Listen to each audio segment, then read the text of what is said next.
आम्ही सेवक संस्थाद्वारा संचलित HIV संक्रमित अनाथ मुलांचं बालगृह मागील 17 वर्षापासून चालवतो. हसेगाव येथे शिवारात सेवालय प्रकल्पासून या प्रकल्पाला सुरुवातीपासून स्थानिक लोकांचा प्रचंड विरोध आहे. मुलांना शाळेतनं बहिष्कार टाकला. माझ्यावर आजही लिखित बहिष्कार आहे. 2 वेळेस मारहाण केली. JCB लावून बांधकाम पाडण्यात आलं. हेच कटकारस्थान करून अनेक वेळा इथून सेवालय बंद पाडण्याचा प्रयत्न झाला.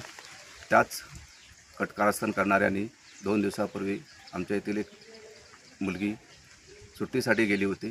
ती सुट्टीत येत नव्हती. आम्ही तिला बोलावलं. गोळ्या नसल्यामुळं बोलवून तिला ज्यावेळेस समितीच्या आदेशाने तिला मुक्त केल्यानंतर तिनं आरोप केला की अमित मामुनी हा कर्मचाऱ्यांनी माझ्यावर लैंगिक अत्याचार केले. हे पूर्णपणे खोटं आहे. बिनबुडाचे आरोप आहेत. कारण तो मुलगा इथं कधीच नव्हता. तो कर्मचारी नाही. तो मुलगा ही मुलगी येण्याच्या अगोदर 6 महिने अगोदर इथून बालकल्याण समितीच्या आदेशाने निघून गेलेला आहे.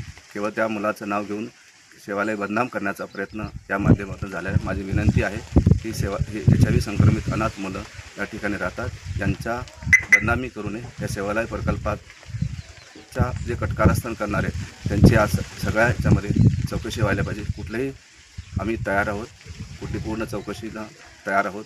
हे कटकारस्थान करणाऱ्यांचं, षडयंत्र करणाऱ्यांचं चौकशी व्हायला पाहिजे.